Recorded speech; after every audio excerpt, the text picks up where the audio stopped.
방송에서 제공하는 투자 정보는 투자 판단에 대한 조언입니다. 방송에서 제공하는 주식의 가치, 가격 상승 및 가격 하락에 대해서는 방송사에서 보장하지 않습니다. 이 시각 헤드라인 뉴스입니다. 미국 연방준비제도가 기준금리를 0.25%포인트 인상했습니다. 미 연준은 오늘 연방공개시장위원회 FOMC 회의를 마친 뒤 성명을 통해 현재 0.75에서 1%인 연방기금 금리를 1%에서 1.25%로 인상한다고 발표했습니다. 연준은 또 올해 모두 3차례 기준금리 인상을 시사해 하반기 한 차례 더 기준금리를 올릴 것으로 예상했고, 만약 경제가 기대만큼 성장할 경우 연준의 채권 재투자를 줄여 시중에 푼 돈을 회수하겠다는 입장도 시사했습니다. 미국이 기준금리 인상을 단행하며 정부도 우리 경제에 미칠 영향을 점검하는 등 대책 마련에 나섰습니다. 정부는 오늘 기획재정부 1차관 주제로 거시경제금융회의를 열고 미국 금리 인상과 관련한 대책을 논의했습니다. 정부는 24시간 모니터링 체계를 유지하고 주식과 채권 등 우리 금융시장에 미칠 영향을 점검해 상황별 대응 계획에 따라 시장 안정 조치를 취한다는 방침입니다. 정부가 일부 지역의 부동산 과열 현상을 진정시키기 위해 이르면 다음 주 부동산 대책을 발표합니다. 새로 나올 대책에는 서울 강남 4구와 부산, 세종시 등 일부 과열 지역의 부동산 대출을 조이고 청약 규제를 강화하는 지역별 맞춤형 규제 방안이 담길 것으로 예상됩니다. 또 서울 마포구와 성동구, 부산 해운대구 등 최근 집값이 뛴 지역을 청약 규제 대상에 추가로 포함하는 방안도 검토 중인 것으로 전해졌습니다. 국내 첫 인터넷 전문은행인 K뱅크가 출범 후 70여일 만에 올해 목표 여수신액을 모두 달성했습니다. 지난 4월 3일 출범한 K뱅크는 출범 당시 올해 목표를 수신은 5천억 원, 여신은 4천억 원으로 잡아왔는데 이를 예상보다 빠르게 달성한 겁니다. 가격 경쟁력과 스마트폰이 이유로 꼽히는데 스마트폰으로는 24시간 쉽게 가입할 수 있고 다른 은행에 비해 수신금리는 높고 여신금리는 낮습니다. 시청자 여러분 안녕하십니까. 오늘장 내일장 일부 사정독입니다. 오늘 새벽 미국으로 눈이 많이 쏠려 있었습니다. 연방공개시장위원회죠. FOMC 때문이었는데 미국 금리 인상됐고요. 경기 개선세는 뚜렷하다고 옐런 의장은 말을 했습니다. 또한 3차례 금리 인상의 가능성을 언급했기 때문에 하반기 한 차례 더 금리 인상의 가능성이 있고요. 또 경기가 좋아질 경우에는 자산재 투자 축소 공식화 등 매파적 기조가 한마디로 확인이 되면서 우리 증시에 영향을 주고 있습니다. 일단 소재는 미리 반영이 됐었다라고 생각을 하고 있었는데 막상 뚜껑을 열고 보니 매파적 기조가 조금 더 강했고요. 우리 시장의 충격은 오늘 좀 있는 모습입니다. 일단 그리고 금리의 역전 현상이 나타날 수 있다라는 우려 섞인 목소리가 지금 나올 수밖에 없는 상황이고요. 이 상황에 대해서는 과거에 한번 겪은 전례가 있습니다. 과거에 학습된 상황이기 때문에 잘 넘길 수 있다라는 긍정적인 해석과 또 과거의 학습 사례를 봤을 때 이번에도 쉽지 않을 것이다라는 좀 부정적인 의견들도 있기 때문에 결국에는 외국인 자금 이탈로 이어지는 것이 아니냐라는 이야기들도 나오고 있습니다. 일단은 미국 금리 인상은 단행된 상황이고요. 향후 방향성도 크게는 좀 나왔습니다. 그리고 우리 증시 자체 펀더멘털 훼손은 아직은 없는 것이기 때문에 향후 증시에는 일단은 두드려봐야 될 돌다리에 대한 확실한 모습들은 윤곽은 나온 상황입니다. 자, 이제 디테일을 좀 잡아야 될 텐데요. 오늘장 내일장 일부에서 확인해 보시길 바랍니다. 코스피 상황부터 확인해 보도록 하죠. 자, 2358.14포인트입니다. 오늘 낙폭이 좀 있네요. 14.50포인트까지 낙폭을 키워나가고 있고요. 0.6% 정도의 하락을 기록하고 있습니다. 2360선 아래에서 지금 거래가 되고 있는 건데요. 일중 흐름 좀 살펴보도록 하죠. 코스피 일중 흐름 살펴보시면 장 초반보다 많이 내려왔습니다. 2376포인트부터 2350포인트 초반까지 급하게 빠졌습니다. 특히나 10시 이후에 좀 많이 빠졌고요. 낙폭 회복이 잘 안 되고 있는 모습 눈으로 확인하실 수 있습니다. 수급 주체 확인해 보도록 하죠. 자, 수급 주체 보시면 개인만 삽니다. 개인만 지금 강하게 사고 있습니다. 2,740억 원 개인이 사고요. 외국인은 소폭 매도입니다. 23억 원, 기관도 2,978억 원 매도하는데 기관 가운데 금융투자, 투신, 연기금 할 것 없이 모두 팔고 있습니다. 시가총액 상위 종목들 살펴보도록 하죠.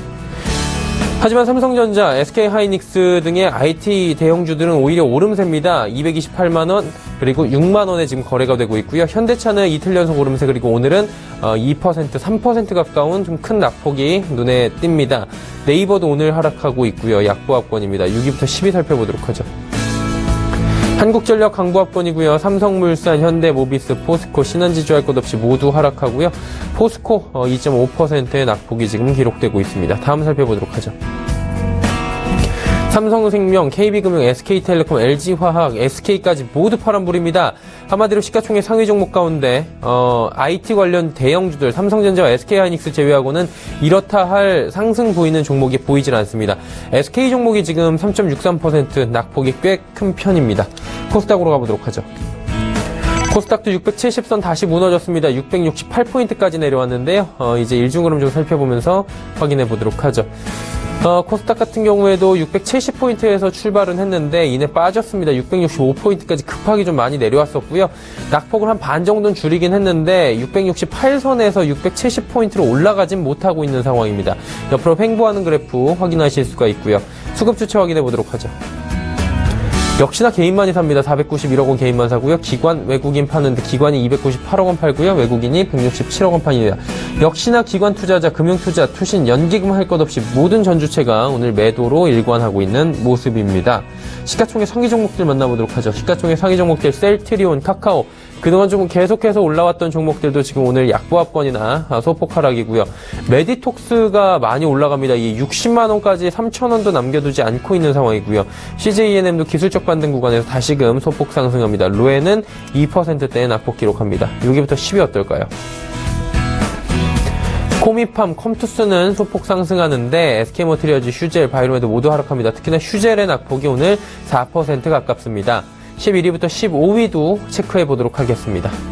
GS홈쇼핑, 코오롱생명과학 오늘 장 초반에도 좀 올랐었는데 결국에는 19만원대 지키지 못하고 18만원대 중반까지 밀렸습니다. 파라다이스 소폭 상승, CJ홈쇼핑 오늘 약보합권이고요. 신라젠이 연일 급등하면서 15위까지 올라왔고요. 신라젠 오늘도 1.59%나 상승합니다. 원달러 환율 살펴보도록 하죠. 원달러 환율은 거의 약보합권입니다. 70전 하락하면서 1123원대 기록하고 있고요. 0.06% 하락 수준에 머무르고 있습니다. 국내 양 증시 흐름 여기까지 살펴보도록 하겠습니다.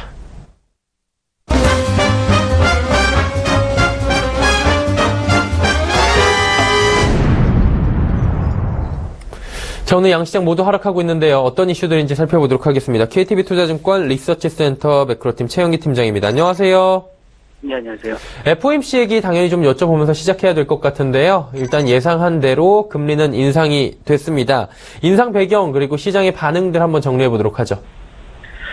일단 말씀하신 대로 이제 지난밤 미국 FOMC 회의에서 이제 기준금리가 1%, 1.25% 범위 내로 25bp 인상이 됐고요. 사실상 이런 부분은 이미 지난주부터 이제 시장 가격에 선반영됐기 때문에 큰 이슈는 아닌 것으로 좀 판단하고 있습니다. 그러니까 금리 인상 배경으로 작용했던 것들은 기본적으로 이제 1분기 GDP 성장률 부진 자체가 일시적이라는 좀 연준의 판단이 있었던 것 같고요. 2분기 이후에는 미국 경기 확장세가 완만하게 지속될 것이라는 전망들이 유지가 되면서 금리 인상이 단행됐다라고 보시면 될 것 같습니다. 지금 한 차례 더 추가적으로 금리 인상이 단행될 것으로 지금 시사를 한 점을 보면 기본적으로 지금의 어떤 경기 상황 자체가 연준의 전망에서 크게 어긋나지 않고 있다라고 해석이 되는 부분이고요. 지금 물가 상승률 같은 경우는 이제 전망치를 좀 낮추긴 했습니다. 핵심 PCE 기준으로 3월에 1.9% 예상을 했었는데 1.7%로 하향 조정을 했고요. 다만 이제 최근에 물가 상승률 둔화에 대해서는 이제 연준에서 크게 우려하지 않았는데 그런 부분은 결국에 유가의 기저효과 약화 부분도 있었겠습니다만 특정 품목, 이동통신료라든가 처방 약품에 대한 어떤 인하의 영향을 좀 많이 받은 것으로 보고 있거든요. 그래서 일시적인 물가 상승률 둔화도 좀 일시적일 가능성이 높다. 내년까지 어쨌든 물가 상승률은 2% 연준의 목표치에 도달할 것이다라는 전망을 유지를 했습니다.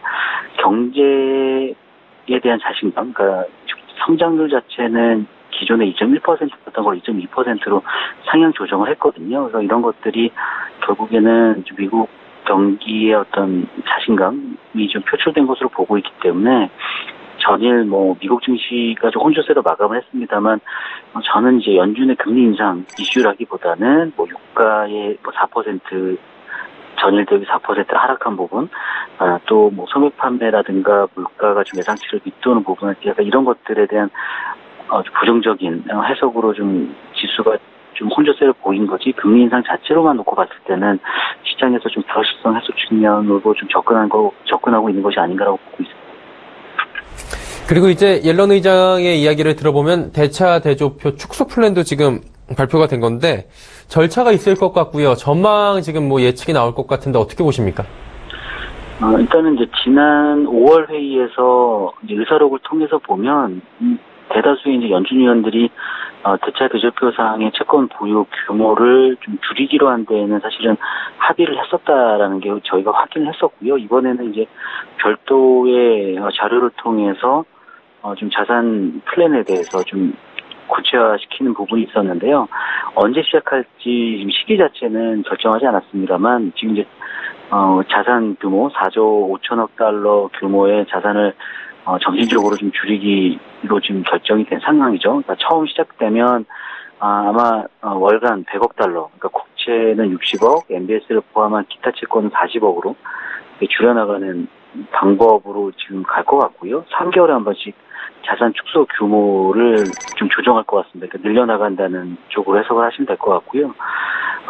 일단 연준에서 계속 강조하고 있는 부분은 점진적이고 예측 가능한 방식으로 자산 축소를 진행하겠다. 금리 인상과 마찬가지로 시장과 의사소통을 통해서 어떤 금리의 발작 상황이 나오지 않게끔 상당히 좀 조심스럽게 움직이겠다라고 시사는 했습니다. 다만 이제 어쨌든 실질적으로 이제 채권 매입, 실질적 유동성이 좀 줄어드는 부분이 있기 때문에 단기적으로는 좀 시장 금리의 좀 상승 압력이 높아질 수 있을 거라고 보고 있고요. 이게 연준의 컨트롤 통제 하에 있느냐에 없느냐의 좀 문제일 것 같은데 아무래도 좀 이런 문제는 실질적으로 좀 이게 9월에 시작될지 12월에 시작될지 잘 모르겠습니다만 좀 다음 그러니까 3분기 말이나 이제 4분기 말에 이러한 쪽에 좀 초기에는 좀 긴장감이 좀 시장의 긴장감이 좀 유지되지 않을까라고 좀 보고 있습니다. 자, 그렇다면 종합적으로 우리가 살펴볼 때 이 전략들 앞으로 어떻게 가져가는 게 좋을지 한 말씀 부탁드립니다. 지금 이제 뭐 5월 말, 뭐 6월 들어서부터 이제 계속 좀 시장이 좀 조정 국면에 진입해 있는 상황인데요. 일단은 6월 FOMC 회의는 뭐 불확실성 해소 측면에서 좀 저희가 좀 받아들이고 있는 상황이고 연준의 통화정책 뭐 신뢰성 확보 부분이라든가 경기 회복의 반증, 뭐 향후 경기 회복에 대한 자신감 이런 것들로 해석을 할 수 있기 때문에 좀 긍정적일 거라고 보고 있습니다. 다만 지금 이제 유가의 방향성이 상당히 좀 불투명해졌거든요. 어제 뭐 배럴당 44달러 선까지 빠져 있기 때문에 그렇게 본다면 지금 1분기 내에 어떤 시장을 계속 이끌어왔던 인플레이션에 대한 기대감, 뭐 시클리컬 업종들이 좀 다소 좀 눌릴 수 있는 부분, 그러니까 충분히 조정을 받을 수 있을 거라고 보고 있습니다만 저희는 이 구간에는 사실은 좀 계속 시클리컬 업종, 특히 산업재라든가 소재 업종을 좀 담아야 될 필요성이 있지 않나라고 생각을 하고 있고요. 7월에 이제 시작 시즌뿐만 아니라 2분기 GDP 성장률 각국의 GDP 성장률이 발표되게 되면 1분기 말보다는 좀 경기 회복에 대한 의구심 자체는 상당히 좀 완화되지 않을까라고 보고 있거든요. 그래서 그런 상황을 좀 고려한다면 지금 뭐 주식 비중을 축소하기보다는 좀 약간의 오히려 좀 조정을 받고 있는 어떤 업종들을 매수하자라고 좀 보고 있고요. 저희 금융업종, 특히 이제 은행업종을 계속적으로 좋게 보고 있고, 뭐 이번 주 초에도 말씀드렸다시피 배당 시즌을 맞아서 배당주에도 좀 관심을 가질 필요가 있다라고 보고 있습니다. 네, 알겠습니다. 뭐 배당주나 금융주 이런 쪽으로 좀 관심을 가져보자라고 정리하도록 하겠습니다. 오늘 말씀 감사합니다. 감사합니다. KTB 투자증권 리서치센터 매크로팀의 최현기 팀장이었고요. 이슈 칼럼 이어갑니다.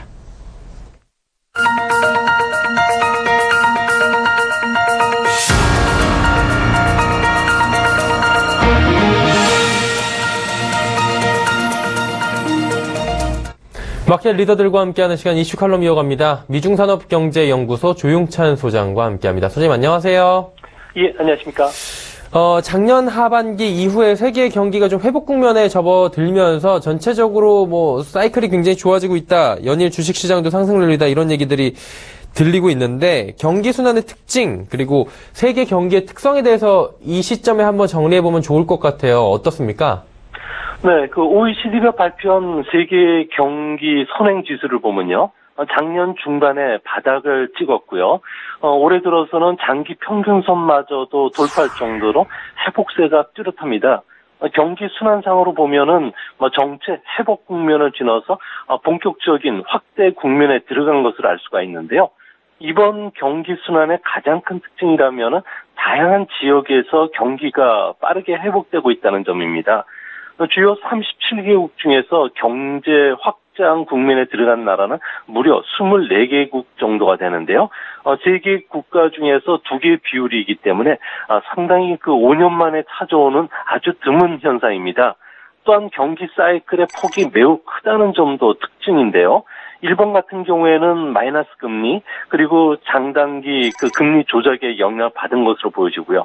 영국은 브렉시트, 미국은 대통령 선거와 같은 그동안에 없었던 사건들이 작년에 한꺼번에 일어났기 때문에 그렇습니다. 세계 경기 회복을 이끄는 미국 같은 경우에는 정책 금리 인상 그리고 보유자산 축소가 계속되더라도 세계 경기를 이끌어갈 다양한 이벤트들이 많기 때문에 경기 확장세는 멈추지는 않을 것으로 보여집니다. 빅스 지수라고 하는 공포 지수도 지금 90년대 이후로 최저 수준이다. 한마디로 여러 가지 불확실성이 많이 제거됐기 때문에 불안 요소들이 많이 없어졌다. 이렇게 받아들일 수 있을 것 같은데 경기 사이클과 관련해서 그래도 주의할 점들이 있을 것 같습니다. 어떤 점들을 저희가 체크해 볼까요? 아무래도 경기 확장 국면에 들어갔다는 증거들도 많은데요. 한편으로는 우려되는 점도 있습니다.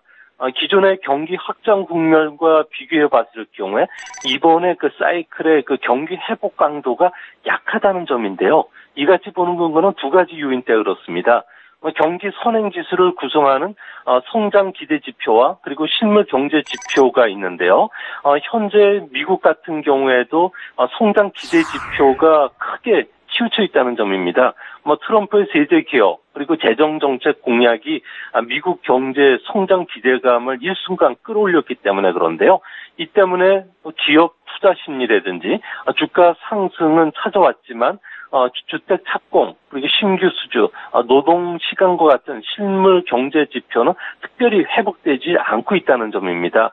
과거 유사한 국면과 비교해 봤을 때도 실물 경제 회복력이 약한 것은 미국뿐만 아니라 유럽, 일본에서도 똑같이 나타나고 있는데요. 모두 현재는 실물 경제가 좋아지는 것보다는 성장 그 기대에 편중된 경기 회복이라는 점이 다른 점인 것으로 보여집니다.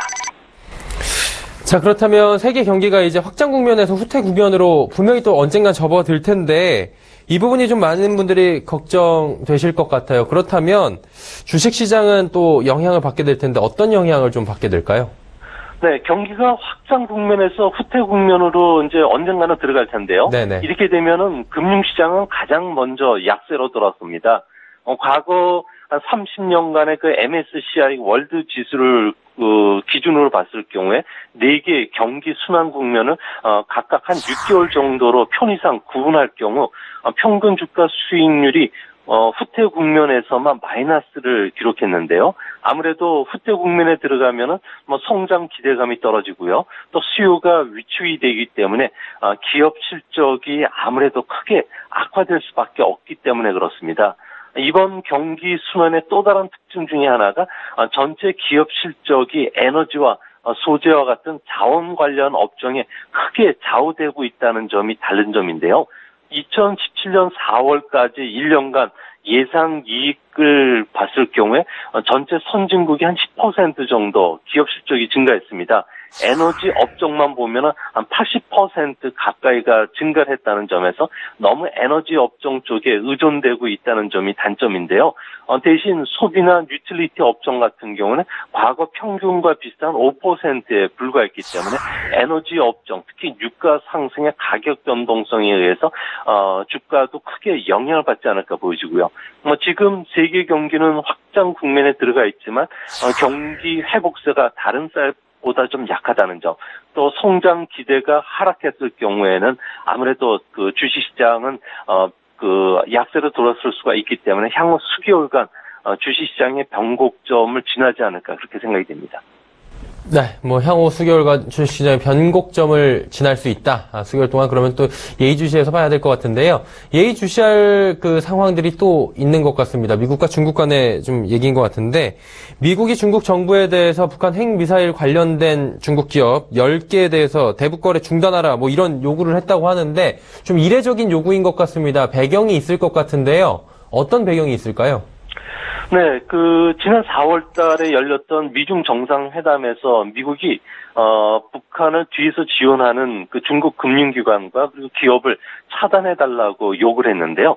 이 때문인지 5월 달부터는 중국이, 중국 내 금융기관의 그 북한과 거래를 중단하라고 지시가 내려왔었습니다. 하지만 북한 같은 경우에는 리비아나 이란과 달리 대외 거래가 워낙 적고요. 또 소규모고 또 불법적으로 거래한 지방 은행들을 적발하기가 말처럼 쉽지를 않기 때문에 국제 금융망 차단에는 효과를 보지 못했다고 합니다. 이 때문에 북한 제재를 피하기 위해서 중국 기업을 좀 활용하거나 위장 회사를 설립하는 북한에 대해서는 아무래도 지하에서 북한과 거래하는 중국 기업에 대해서도 과거 중신통신에 대해서 12억 달러 벌금을 부과했듯이 제3자 제재에 나설 것이라는 신호를 보여줌으로 인해서 대북 포위망의 허점을 막는 동시에 북한의 돈줄을 차단하기 위해서 앞으로 그 강도 높은 제3 제재에 나서는 그런 모습입니다. 미국이 사실상 세컨더리 보이콧에 나서는 것이다. 이런 전망들이 강한데 그렇다면 이제 중국이 북한의 원유 공급 중단하는 이른바 실효성 있는 제재에 나서야 이것들이 또 이야기가 될 것 같거든요. 미중 간에도. 어떻습니까? 실효성 있는 제재 중국이 과연 할까요? 네, 중국 같은 경우는 김정은 체제가 붕괴돼서 나타나는 그런 혼란을 상당히 두려워하고 있기 때문에 북한에 대한 원유 공급이라든지 어권, 직물 구입, 생활 필수품 공급과 같은 다양한 형태를 통해서 경제 지원을 계속 해주고 있는데요. 이 때문에 중국이 전면적인 원유 공급 중단까지 가기 위해서는 미국도 사드 철수뿐만 아니라 한미 연합 훈련 중단을 지금 요구하고 있는 상태입니다. 미국이 이를 거부하고 있기 때문에 강력한 중국의 경제 제재 동참은 기대할 수 없을 거로 보여지는데요. 이제 앞으로 7일과 8일 G20 정상회담 이후에는 중국이 가을철까지는 정치 계절에 들어가게 됩니다. 아무래도 북한을 자극하거나 동북아의 긴장을 고조시키는 행위를 할 수가 없다는 점에서 앞으로 중국의 북한과 관련된 제재 강도는 의외로 좀 약화될 가능성이 있는데요. 이런 현상으로 인해서 해외에서 북한에 대한 제재가 강화될수록 중국산 TV라든지 휴대전화, 자동차 그리고 생활 필수품은 북한 시장을 완전히 장악하는 역국한만 나타나지 않을까 좀 걱정이 됩니다. 일단은 중국 같은 경우에는 미국의 요청에도 불구하고 북한을 지원을 해왔단 말이죠. 그러는 이유가 분명히 있을 것 같고요. 중국이 이제 한반도에 대한 정책적인 여러 가지 기조들이 잡혀 있는 걸 텐데 그 부분도 좀 궁금해집니다. 네, 중국이 가장 두려워하는 것은 북한 내부가 혼란에 빠져서 한반도의 안보 균형이 깨지는 것이고요. 또 한 가지는 북경 부분에 밀집되어 있는 북한의 핵시설이 위험에 노출되거나 예상치 못했던 사태들이 초래되는 것이라고 하는데요. 북한이라는 방파제가 없다면은 미국과 국경을 맞대야 되게 될 수밖에 없고요. 전쟁이 일어나면은 중국 공산당 일당 지배 체제도 흔들릴 수가 있기 때문에 그렇습니다. 이 때문에 시진핑 국가주석은 시간이 날 때마다 국가안전회의를 주재하는 자리에서 국제 정세가 어떻게 변하더라도 북한과 관련해서는 전략적인 인내 그리고 레드라인을 견제하라고 지시를 여러 번 내렸는데요. 여기서 레드라인이라는 것은 한반도의 안정을 뜻합니다.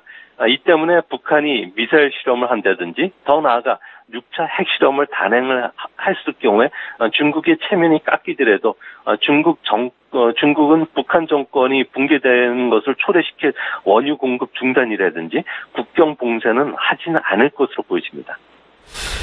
일단은 미국이 세컨더리 보이콧 선언을 하면서 중국을 압박하고 있고 중국 입장에서는 지금 선택할 수 있는 카드는 육자회담 정도다. 뭐 이런 분석들이 나오고 있는데요. 그렇다면 앞으로도 미중 간에는 좀 탐색전만 계속하면서 소위 말하는 간보기만 이렇게 하는 것 아닐까 뭐 이런 얘기들도 나오는데 어떻습니까? 네, 현재 그 한반도 주변 국가들 같은 경우는 북핵 해법을 놓고서 각자 동상이몽을 꾸고 있는데요. 뭐 중국은 하나의 중국 원칙만큼이나 한반도의 안정을 중시하고 있기 때문에 다른 그 뾰족한 그 해결책이 없다는 점에서 앞으로 그 한반도와 관련된 악순환에 빠지는 것은 보고만 있지는 않을 것으로 보여지고요. 또 미국 같은 경우에도 과거 북한의 그 방코 델타 아시아 은행의 예금 동결을 해줬는데 북한이 핵 개발 포기 약속을 휘지창처럼 버렸기 때문에 핵 개발 포기라는 완전하고도 검증 가능하며 돌이킬 수 없는 비핵화에 나서기 전까지는 체제 보장을 해주지는 않을 것으로 보여집니다.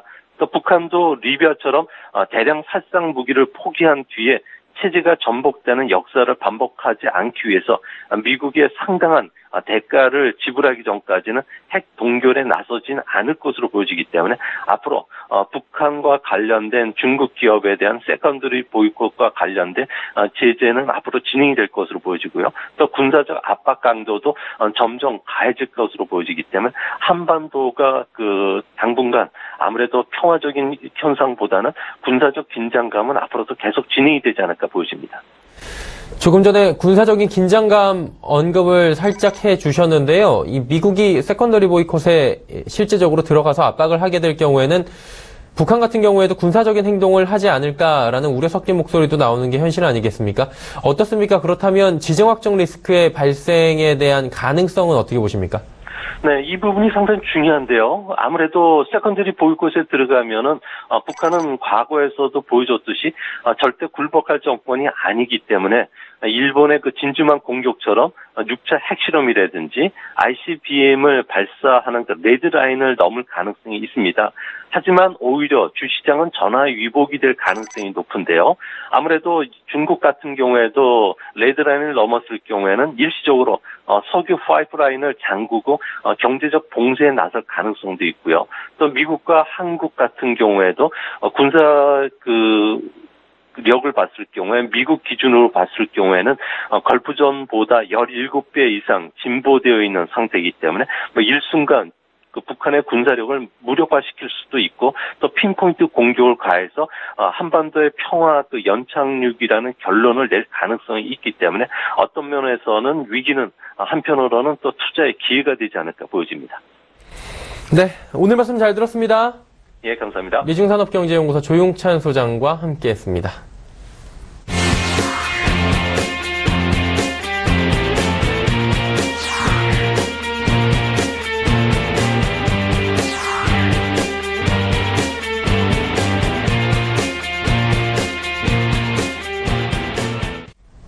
오늘장 내일장 1부 함께하고 계시고요. 잠시 뒤 2부 예고해드리도록 하겠습니다. 2부에서는 여러분이 함께하시는 시간 라이브 매매타임 준비가 되어 있습니다. 많은 종목 이야기 나눠볼 텐데요. 저희가 일방적으로 종목 이야기만 하는 것이 아니라 궁금한 점 있으신 분들 종목 상담 남겨주시면 됩니다. 하단에 번호로 보내주시면 되고요. 100원의 정보 이용료 추가되는 샵 0082번으로 보내주시면 함께해 주시는 두 분의 전문가분들이 함께 이야기를 나눠주실 겁니다. 헌터스 경제연구소의 김진석 소장, 하나금융투자증권 원주지점의 박남열 부장과 함께합니다. 잠시 뒤 2부에서 뵙겠습니다. 고맙습니다.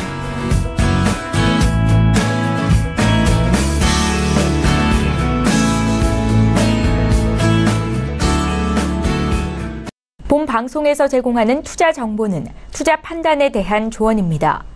방송에서 제공하는 주식의 가치, 가격 상승 및 가격 하락에 대해서는 방송사에서 보장하지 않습니다.